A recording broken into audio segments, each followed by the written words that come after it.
Shalom. దేవుని పరిశుద్ధ నామానికి మహిమ ఘనత ప్రభావములు కలుగును గాక. మన ప్రభువును రక్షకుడైన యేసుక్రీస్తు యెషువా మెస్సీ నామములో పరిశుద్ధులైన మీ అందరికీ నా హృదయపూర్వక వందనాలు, ఉదయకాలపు శుభాలు తెలియజేస్తున్నాను.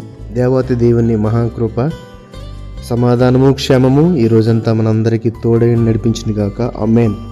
ప్రభునందు ప్రియులారా, ఈ వాక్యము విని బలపరుచున్న మీరందరూ కూడా మీరు బలపడుతున్న రీతిగానే ఈ వాక్యమును అనేక మందికి షేర్ చేయండి. అనేక మందికి వాక్యమును షేర్ చేసి వారిని కూడా బలపరచాలని ప్రేమతో మిమ్మల్ని అందరినీ కోరుతున్నాను. యోహాను సువార్త 14వ అధ్యాయము 18వ వచనంలో ఈ మాటను మనం చూడగలుగుతున్నాము. మిమ్మును అనాథలనుగా విడువను, మిమ్మును అనాథలుగా విడువను. అనాథలంటే మనకి తెలుసు కదండి, ఈ లోకంలో తల్లిదండ్రులు లేని పిల్లలు, లేకపోతే భర్తకు భార్య లేకపోవడం, భార్యకు భర్త లేకపోవడం, అంటే ఇంతకు ముందున్న ఆ ప్రేమను మరొకరు చూపలేరు. అంటే అవసరాలు తీర్చగలరేమో, ఆహారం పెట్టగలరేమో, బట్టలు కొనేవరేమో, వంటకి ఇల్లు ఇవ్వగలరేమో, కానీ తల్లిదండ్రులు చూపించిన ఆ ప్రేమను పిల్లలకి ఈ లోకంలో ఎవరు కూడా చూపించలేరు, ఆ లోటు తీర్చలేరు. అందుకే కదా అన్నాడు, మిమ్మును అనాథలుగా విడువను. అంటే ఆ ప్రేమ ఆయన ఈ లోకంలోకి వచ్చి 33.5 సంవత్సరాలు జీవించి మనకు పరిచర్య చేసి ఆయన ప్రేమను అందరికీ పంచి మనందరి కొరకు ఒకేసారి ఆ శిలువ మీద బలియాగమే మనందరినీ ఆ యొక్క పాపపు శాపము నుండి విడుదల కలిగించి మరి పరలోకమునకు ఆరోహణం అవుతున్న సమయంలో ఆయన శిష్యులందరికీ చెబుతున్న మాట, మిమ్మల్ని అనాథులుగా విడువను, మీకు ఒక ఆదరణకర్తనగా పరిశుద్ధాత్మను మీకు తోడుగా ఉంచి వెలుచున్నాను. అయితే ఆయన వెళ్ళుటకు కారణాన్ని కూడా మనం చూడగలుగుతాం. యోహాను సువార్తలోని 14వ అధ్యాయము 3వ వచనంలో చూస్తే గనక, నేను వెళ్ళి మీకు స్థలము సిద్ధపరిచిన ఎడల నిండు స్థలములో మీరు నుండులాగున మరల వచ్చి నా వద్ద ఉండుటకు మిమ్మల్ని తీసుకొని పోదును. ఎంత చక్కని మాట అండి.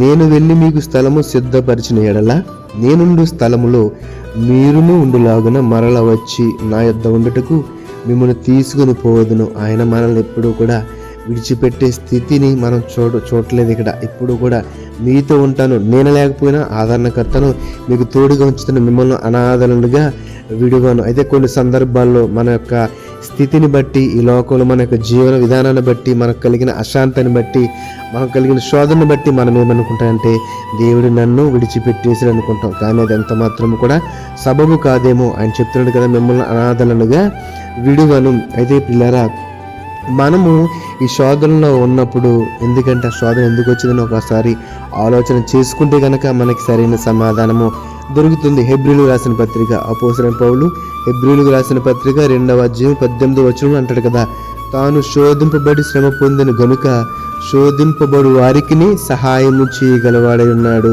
తాను శోధింపబడి శ్రమ పొందిన కనుక శోధింపబడిన వారికి సహాయము చేయగలవాడై ఉన్నాడు. ప్రభువైన యేసుక్రీస్తు యెషువా మెస్సియా ఈ లోకంలో చివరి 3.5 సంవత్సరాలు ఆయన అనుభవించిన, ఆయన పొందిన శ్రమలు, శోధనలు, ఆయనకి శ్రమ యొక్క విలువ, శోధన యొక్క విలువ ఆయనకి తెలుసు. శోధన అంటే నాకు తెలుసు. మరి శోధింపబడేవారంటండి ఆయన సహాయం చేయగలవాడై ఉన్నాడు.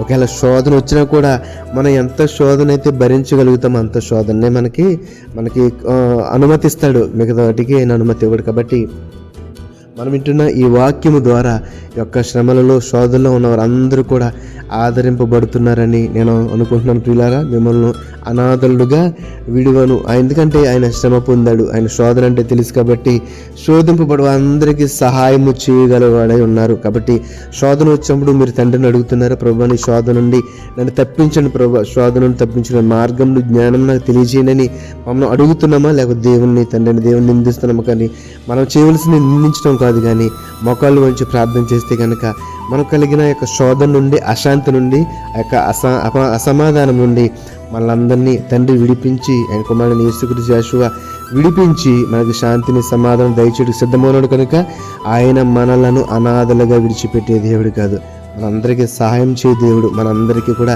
పరలోక రాజ్యంలో ఆ యొక్క స్థానమును ఆయన తయారు చేస్తున్నాడు. కాబట్టి మనందరం కూడా ఆ యొక్క పరలోక రాజ్యమును గురిగా ఉండి నీతిగా, న్యాయముగా దేవుని యొక్క వాక్యమూలంగా జీవించని మేలు పొందుకున్నట్టు కృప దేవత దేవుడు మనందరికీ దయచేయునుగాక. ఆమేన్. పరిశుద్ధుడా, మహోన్నతుడ, మమ్మల్ని కన్న తండ్రి, పరిశుద్ధమైన నామమునకు వందనాలు, స్తుతులు, స్తోత్రాలు.